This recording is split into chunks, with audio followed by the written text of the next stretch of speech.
They say that you're never too old to enjoy the great outdoors, but the fact of the matter is that you're apparently also never too old to go missing in Yosemite National Park.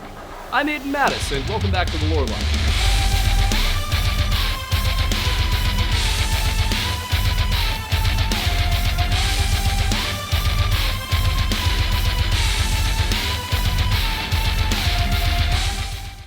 At over 1,200 miles of territory, Yosemite is America's 16th largest national park, and the 9th largest in the contiguous 48. For our non-American viewers, that's every state except for Alaska and Hawaii, the former being home to 4 of the 5 largest parks. Yosemite is also the 6th most visited park in the system, with over 4 million visitors in 2024 alone. So it's to be expected then that every once in a while, someone is going to disappear. The interesting part is that sometimes those disappearances don't make a ton of sense. If you've been around for a while and seen our other Missing 411 content, especially the more recent stuff, then you know how we do this and I probably don't need to explain it to you at length. If you're not, however, then I'll give you a quick rundown on how our investigations work. While we do take inspiration from David Paulides' Missing 411 series, we mainly use it as a guide to find mysterious and unsolved cases and do deep dives into them. Now, Paulides breaks his books up into what he calls clusters, and the Yosemite Missing 411 cluster is a big one at 34 disappearances. In fact, I'd argue it's too big to really be called a singular cluster. The distance between the northernmost and southernmost cases is about 112 miles, or 180 kilometers, and the distance between the easternmost and the westernmost cases around 125 miles, or 201 kilometers. That said, there are a couple of areas where there are at least 5 disappearances within one very small region, so it's not inaccurate to say that there is a cluster of missing people in the park. The Yosemite Valley in particular has 12 cases, 4 of which I've classified as something of a subcluster around Curry Camp in the middle of the valley. The other 7 are scattered around the valley, some involving people who were last seen leaving their camps, while other disappearances transpired on the trails and peaks in the immediate vicinity. Another such cluster can be found around Tenaya Lake, about 8 miles northeast of the Yosemite Valley, and this cluster is smaller with only about 5 cases, but it does include the very famous Stacy Arras disappearance, which in my opinion is one of the few genuinely bizarre Missing 411 cases out there, and one of the best documented by far. On top of that, there's another 17 spread throughout the park to the north and south of those clusters, but the question is, how many of them are genuinely, unquestionably mysterious? When I started writing for this series, I had a very hard time deciding how to structure it. I knew I wanted to break things down into the various subclusters within the area, but that left those 17 others that didn't really fit into any geographic grouping. So I decided I would fix that problem by starting with the latter kind of story. And after writing and rewriting this script several times, I felt that the best way to do that would be to group the cases by one of the few things that they did have in common with one another, which is age. Out of the isolated cases, there are 6 involving people ages 64 and over, 5 involving people aged 42 through 56, and then 6 involving people under the age of 21. Originally, I planned to cover all 17 in this video, but the disappearances of the younger cohort differ so widely from those in the older that I felt they would fit better as their own episode. Plus, I've been working non-stop for like 6 weeks, and I could use a day to rest before diving into the lore behind skinwalkers for you, our loyal and patient audience. With that, first up are the elderly missing. But before we get to that, we need to talk to you about today's sponsor, Fume. Fume is an award-winning flavored air device that is meant to help you take the bad out of your bad habits so that eventually you can stop using those habits altogether. It's a very simple mission statement. It's really hard to quit something that you've become really accustomed to, but it's a little bit easier to do it if you can still go through the motions without having to worry about things like, smoke and vapor. You see, all this little guy, which as you might have noticed is made out of wood and metal with this little flavoring stick inside, all this little guy is forced air. You just go, you go ahead, it's got a fidgety thing on it too. You just nice, crisp, refreshing stuff in your mouth. And by stuff, I mean oxygen. Put simply, the whole idea behind this guy is that if you're out with your friends, hanging out, and they're all indulging in some bad habits, you can feel like you're part of it without having to do the same. Over 500,000 people have already made the switch to Fume as part of their habit change journey, so if you're ready to try it for yourself, now is the time. And for a limited time, if you order the Journey Pack using our code LORELODGE, you'll get a free fume topper, which is a little silicone guy that goes right over here, which just changes up the mouthfeel, keeps you from putting your lips on some cold hard steel, and that'll level up your experience. So if you're ready to get started, click the link in the description or go to tryfume.com/LoreLodge or scan the QR code on screen to get yours today.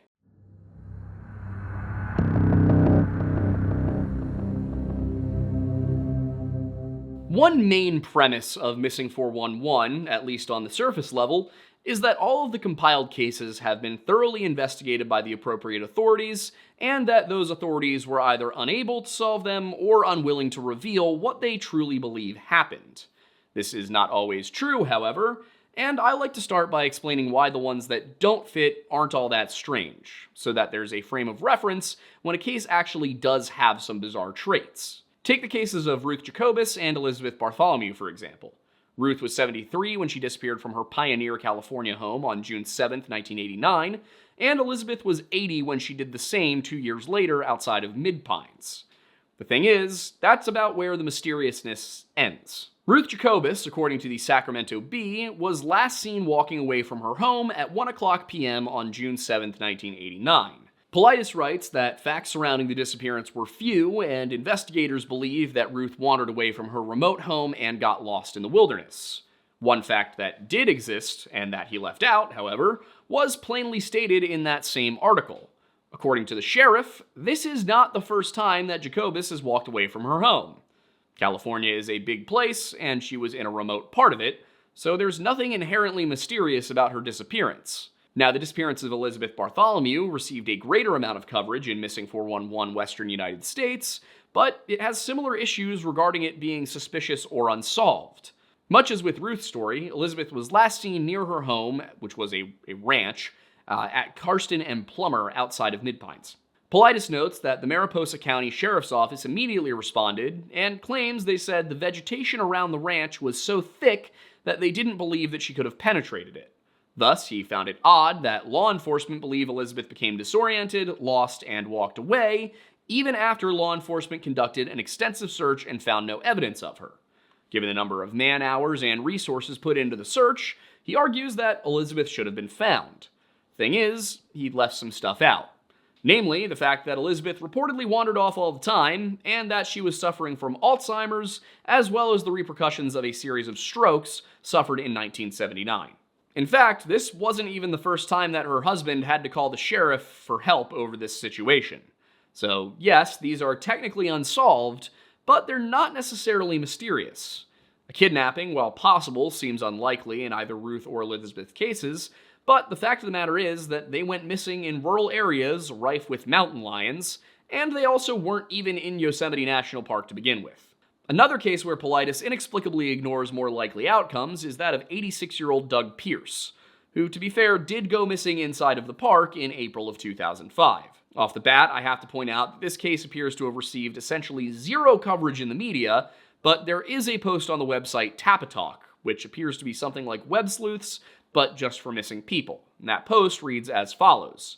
Pierce was last seen in Modesto, California on April 21, 2005. He was scheduled to volunteer at Woodland Elementary School and Mariposa Middle School the following day, but never arrived at either place. He has never been heard from again.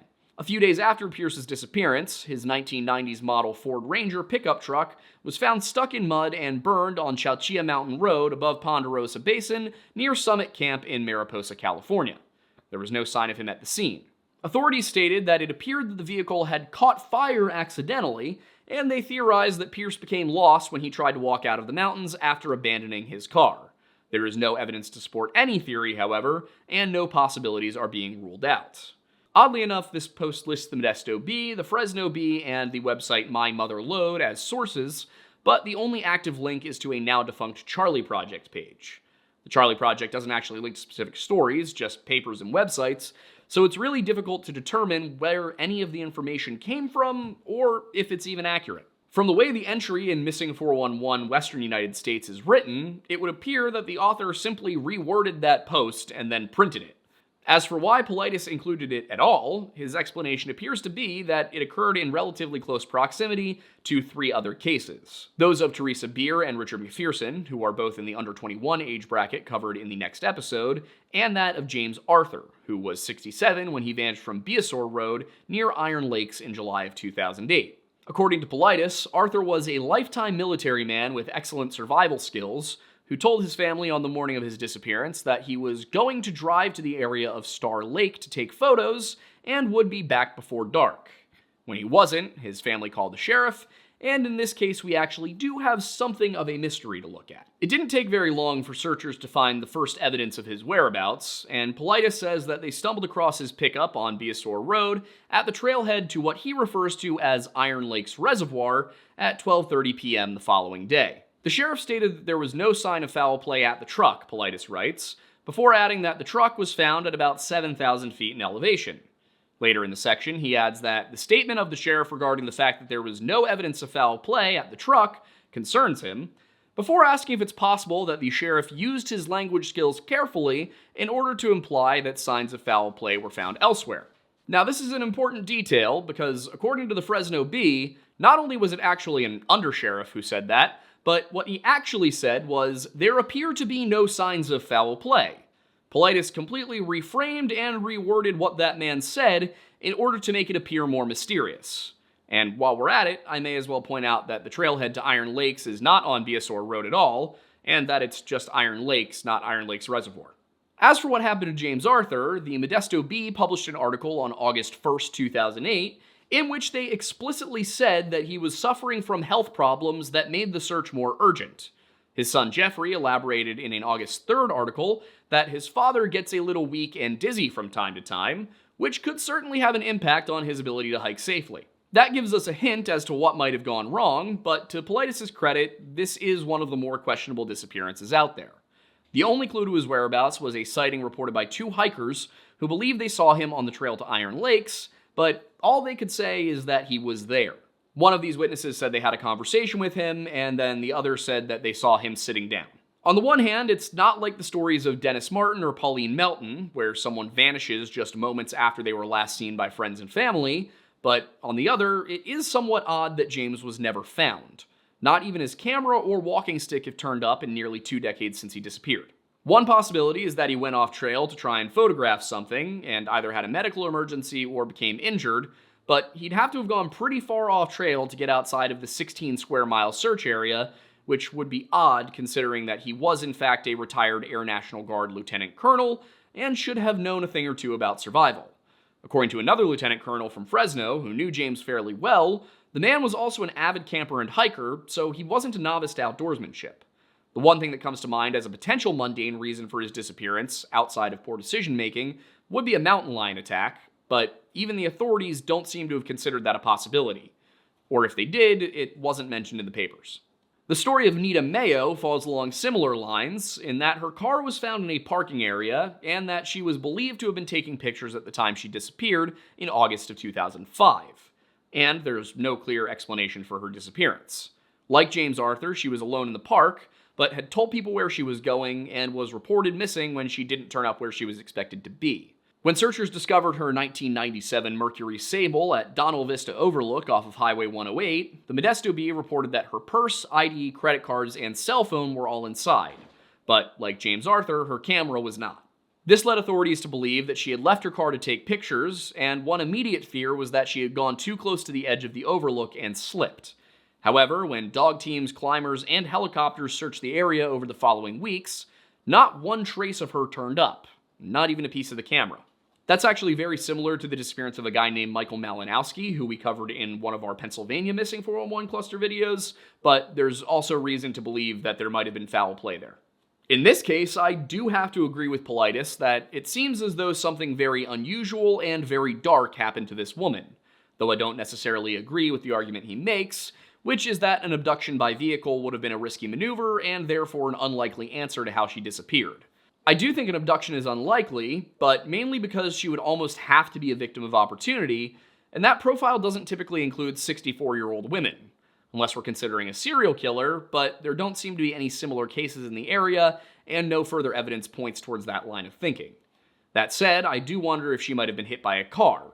If so, a panicked driver might have taken her body from the scene and disposed of it elsewhere in order to avoid manslaughter charges. While it would technically be a mystery what precisely happened to her, David Paulides is talking about a different kind of mystery. Last among the elderly cohort of the isolation cluster, so to speak, is Walter Reinhard, who went missing while hiking near White Wolf Campground in 2002 at the age of 66. According to Paulides, Reinhard is not listed as missing on any county, state, or national database, and there are no articles indicating he has ever been found. Reinhard actually is listed on the National Park Service's cold case page, but it's possible that at the time David was writing his book he wasn't, so Paulides gets a pass here. According to the Park Service, he was last seen on September 19, 2002, and the Los Angeles Times wrote that a park employee who was closing down a lodge in the White Wolf area is believed to be the last person to have seen him. The employee told Reinhard's son, Kevin, that he remembered a fellow with a German alpine hat asking directions that morning to a lake a few miles up the trailhead.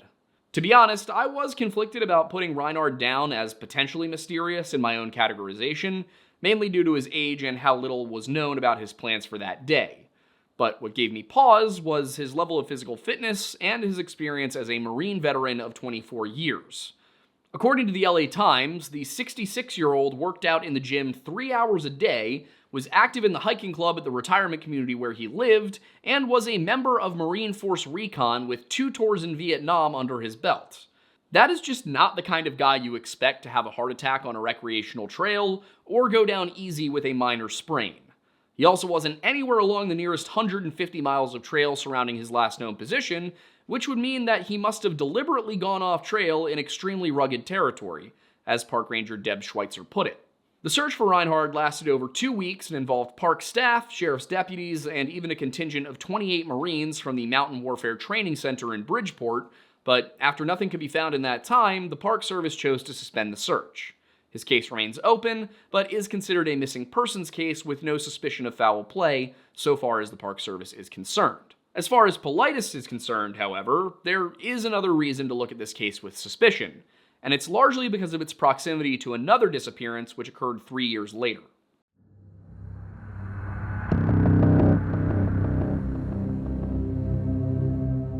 Michael Feisery was 51 years old when he disappeared in June of 2005. Last seen on the 15th, he was expected to be camping in the backcountry north of Hetch Hetchy Reservoir in the northern sector of Yosemite National Park. According to Paulides, his permit expired on the 19th, and when he still wasn't back on the 21st, his family contacted the Park Service to report him missing. The section on Michael's disappearance isn't particularly long, just 2 paragraphs, but it tells us that his backpack was found off the trail near Till Mountain, which is not in a location where he had planned to be. And that beyond this, searchers could find no evidence of his whereabouts. His camera, water bottle, and a topographic map of the area were missing, and in large part, this is mysterious because of its very close proximity to the disappearance of Walter Reinhard. To be fair, nothing David said here is egregiously incorrect. According to the Sacramento Bee, Michael was last seen on the trail to Till Mountain on the 15th, and his backpack was found on June 22nd. The problem is more with the framing of the case, because when you zoom out and look at it with some objectivity, there's nothing particularly strange here. First of all, David uses a very subjective definition of close proximity in that Michael's backpack was recovered over 10 miles away from Reinhard's last known position. But that doesn't tell the whole story. The actual on-trail distance between those 2 locations is nearly 30 miles, with a large lake and a river in between them. In practicality, those 2 men were about 2 days of hiking away from one another, and separated by 3 years. Now, if you're saying Bigfoot did it, and I firmly believe that David is, these are close together. If you're just looking at the evidence, though, they're simply not. The only strange thing about this case is that dogs weren't able to track Michael from his backpack, which was described as on the forest floor and near Till Mountain. But for all anyone knew, that backpack could have been there since the 15th, and dogs didn't get to it for a full week. Scent trails degrade with time, and dogs still aren't always reliable even under perfect conditions. As with most of the cases in the first segment of this video, Michael's disappearance can be explained by poor decision-making, and the only somewhat odd part is that nobody ever found his remains. And even that's really not as weird as you might think, given the scale of the area and the potential for scavenging by wild animals. Now, I do want to pause for a second and explain why it is that I'm just kind of breezing through these ones, even if several of them do come across as somewhat odd. And that's because hiking through a few places where people we've covered have gone missing has given me a lot of perspective. Paul LeMay, for example, seemed like such a bizarre situation until we went to Mount Marathon and saw how lush and dense the forest and undergrowth there can be in the summer. One thing that comes up again and again in articles is the fact that searchers consistently say the brush is incredibly dense, and that if somebody were to get off trail, it would be possible to miss them even from just a few feet away. In cases like these, I just keep thinking about how easy it would have been to disappear in Alaska if I'd taken a wrong step and been knocked unconscious. The only shot at finding someone in a place like that would be with dogs, and as I said, they're not perfect. Not every case in the book involves people who just disappeared and were never found, however, and the stories of Fred Clausen and Christopher Andrews are two such examples. Fred was 46 when he disappeared in 2003, and Christopher 42 when he vanished in 2008.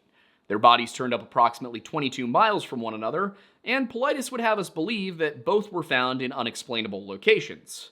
According to Western United States, Fred was last seen alive when he left Crown Lake on August 1st of 2003, having arrived via Mule and Burro Pass, and with plans to make his way to Twin Lakes via Matterhorn Pass and the Horse Creek drainage. I do really quickly want to point out that Mule and Burro Pass is not a thing. It's Mule Pass and Burro Pass. Don't know why he wrote it that way. Not surprised. In any case, Paulides writes that Fred was an expert with audio and video equipment, and that when he disappeared, he had microphones and video equipment with the intent of filming a thunderstorm that he had predicted to hit the area. According to the Merced Sun-Star, Fred's wife Martha reported him missing when he didn't turn up on his expected return date of August 4th, and the Park Service worked with the Mono County Sheriff's Office to perform search and rescue efforts. He didn't go into much detail regarding the search effort, which is fair because it appears that the papers didn't either, and resumed the story with the discovery of Fred's body. During a camping trip, an off-duty ranger remembered seeing what she thought was a backpack in the backcountry, Paulides writes, adding that she reported it to park officials and search and rescue was organized. Not long after that, Fred's body and backpack were located at the base of Whirl Mountain, and authorities came to the conclusion that Fred had fallen. But that didn't sit well with Paulides, who argued that since Fred was last seen at Crown Lakes, 2 miles away from where he died, he would have had to cross 2 large valleys or walk a treacherous 2-mile ridgeline to get to the point where he had fallen. As far as he's concerned, this made no sense because Fred was carrying a heavy backpack and would have known the risks of carrying heavy equipment at a ridgeline on a summit. Furthermore, he would have known the extreme danger of being on a summit during a storm and would never have positioned himself at the top of Whirl Mountain if a thunderstorm were in the area. Now, in isolation, those are fair points, but it's not hard to see where David went wrong, and later on you'll see why I think he deliberately left information out. First of all, we can all but ignore the comments about risks, because the fact that Fred was there to video storms tells us he wasn't particularly risk-averse in the first place. The bigger issue, though, is with David's description of the route and his emphasis on how little sense it made. Paulides writes that searchers found his car where he had parked it near the trailhead, but he didn't specify which trailhead that was. Thankfully, the Modesto Bee did, and their August 8th article on the disappearance clarified that he had parked at Twin Lakes. They did confirm what Paulides said about the route he planned to take, though with less certainty, reporting that it possibly could have taken him through areas near Barney Lake, Crown Lake, Mule Pass, Burro Pass, Matterhorn Peak, and Horse Creek, and it would have been in that order. If you don't have a map, that doesn't really mean anything. But we do have a map, and the part that Paulides left out was the part where there's literally a trail there. I even found a map of it from another site, posted by a man named Lior Pantalat. Okay, there's not a trail there specifically for the Matterhorn Pass part, but it's a known route, and that's the only place where he'd have gone off trail. Where did Paulides say that Fred was going? Matterhorn Pass. And by pure coincidence, Fred's body was found right below Matterhorn Pass. For some reason, he neglected to mention that Whirl Mountain is right here, and Matterhorn Pass is right here, between Whirl Mountain and Matterhorn Peak, which is where passes usually are. There's a reason authorities didn't find this suspicious. It's because it's not suspicious. He slipped and fell. Case closed. This is especially unsurprising considering others have written about the difficulty of even finding the grade 2 climb down from Matterhorn Pass. The Christopher Andrews one is actually even more egregious, believe it or not, and I'm even more upset because Chris grew up not far from me, over in King of Prussia, Pennsylvania. Paulides writes that Christopher was on a hike into the emigrant wilderness near Iceland Lake when he activated his emergency transponder on October 3, 2008. This automatically alerted the Tuolumne County Sheriff's Department that he was in trouble, but high winds and a storm prevented search and rescue from reaching his isolated location until the next morning. Paulides also notes that the area where he activated his distress signal has large areas of exposed granite. And that's a bit of an understatement, but the relevance of that we'll get to later on. Although now that I'm thinking about it, later on is technically in the next episode now. So I'll put it this way, Yosemite is almost entirely granite. I think something like 95% of the bedrock of Yosemite is granite.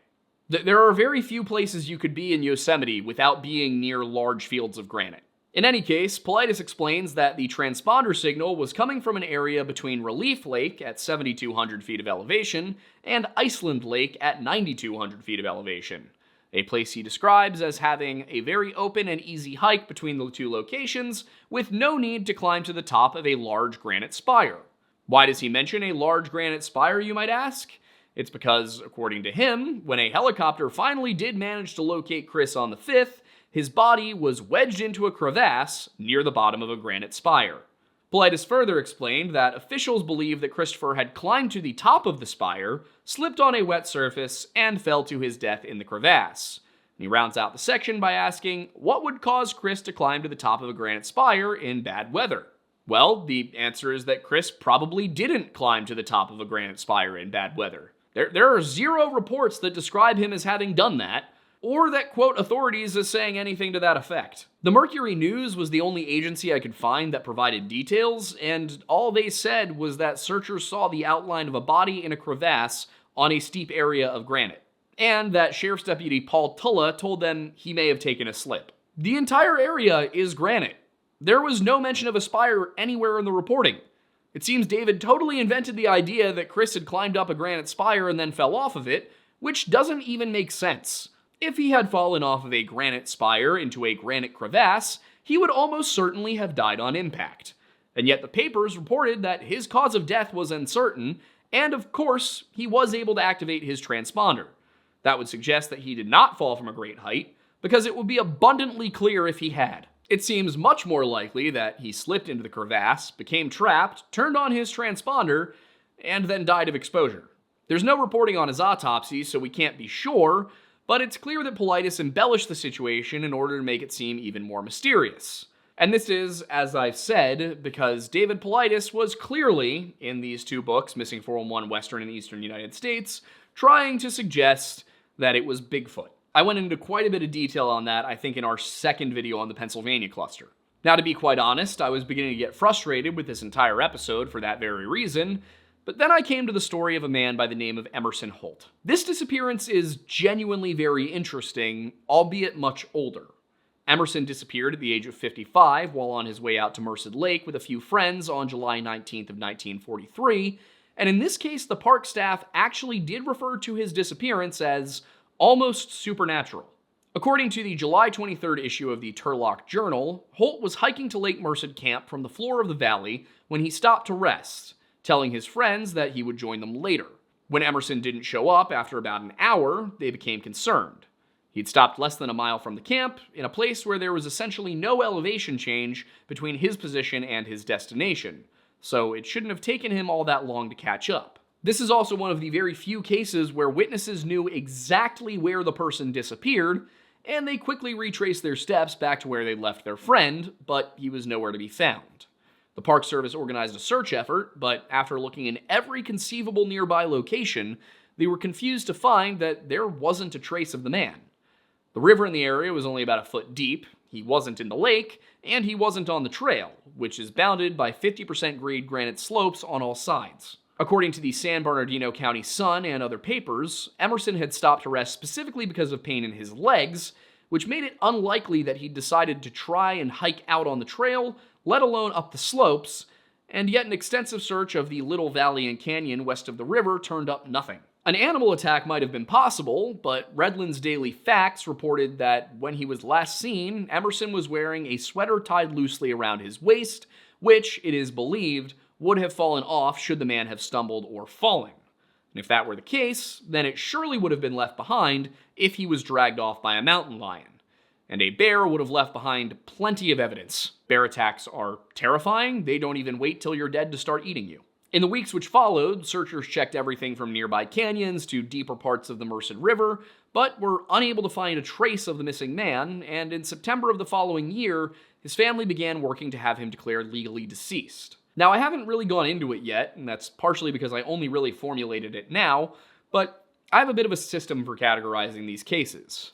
Despite the fact that I'm colorblind, I do color code them as green, orange, red, and purple. Green, as you might expect, is for cases that are totally explainable by normal means, such as the Ruth Jacobus and Elizabeth Bartholomew cases.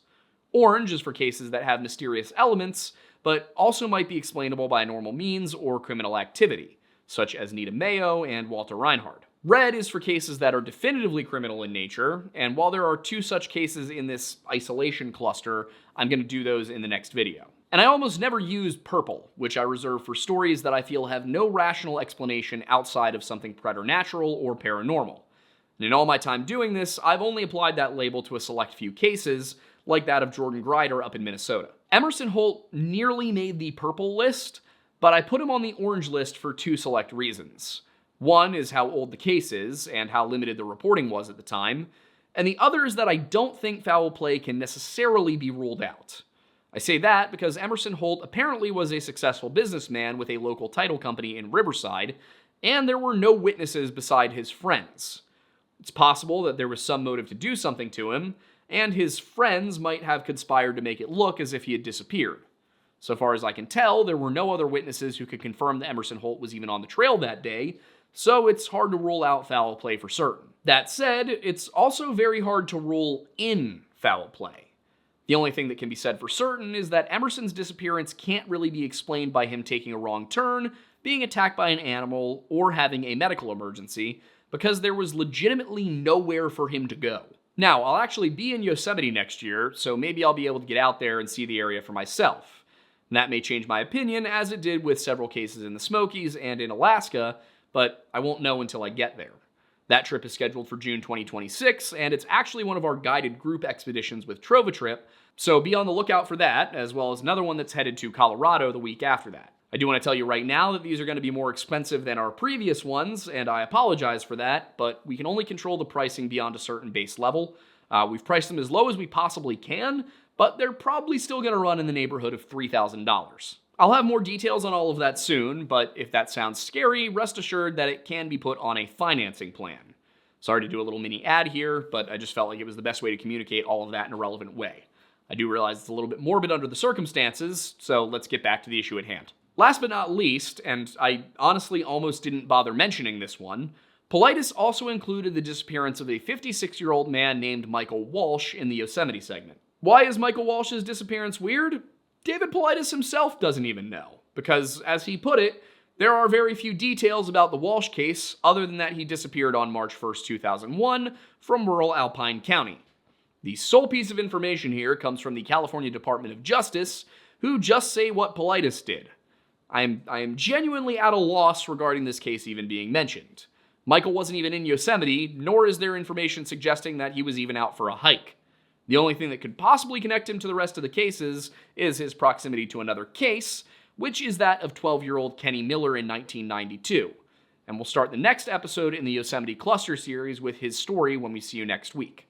Or after that, if you're seeing this in like 2041 or something. I do recognize that this episode was a rather dismissive one, and that we just kind of went through cases where nothing really happened, but that is part of the process. It seems like you guys enjoyed it when we did that with the Pennsylvania cluster as well, so I hope that this is still enjoyable to you guys. I had fun researching it, even if I wanted to pull my hair out several times.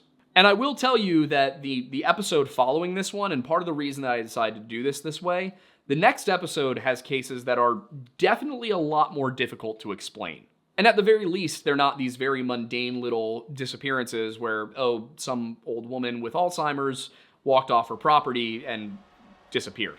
And I can tell you this much, after this point, everything is going to progressively get a lot more unusual and unexplainable, and should be considerably more interesting. With all of that said, if you would like to support what we're doing here at the Lore Lodge, there are a number of ways you can do that. One way is, first of all, to join our Discord, where you can get updates on everything we're doing, timely updates regarding when videos come out. I don't know if you've noticed, but YouTube notifications aren't exactly relevant to when the video came out, but rather when they think you're gonna watch it. So that is the best way to know when these videos are going up, when we're going live, which is something we do every Monday at 7 p.m. Eastern, unless we don't. And if you don't catch that live, you can always watch it on demand here on YouTube, or you can catch it through a streaming service like Spotify or Apple Music. The big reason you might want to be there in person is because we have a Q&A section at the end of every episode that lasts anywhere from 30 minutes to an hour and a half, depending on how many super chats you guys send us. Why we do Q&A as super chats? It's because that's the only way that something will actually stay in the chat visibly long enough for us to get to it. If you'd like to get more Lodge, you can do so by checking out our other channels like History Unhinged, which I do intend to be posting more consistently on. I just keep forgetting that it has to go up because we are very busy. Or you can check out The Weird Bible, which will return at some point. I know I keep saying that, but you try lining up a schedule with Wendigoon. And I have my personal channel, which is just Aiden Mattis, where I stream things on Friday nights, typically video games. I'm actually really excited. There's a brand new game called Expedition into Darkness that's like a medieval zombie extraction game, so we're going to be playing that. If you'd like to support us by giving us your money, we would very much appreciate that. You can do so by going to Patreon, or you can just, buy our merch from Bunker Branding. And if you would like to consume the Lodge and feel our essence pulse through you, you can do so by purchasing some Mount Pocono Perk from Tableau Roasting Company. Last but not least, thank you to Fume for sponsoring this video. I'm Aiden Mattis, and thanks for stopping by the Lore Lodge.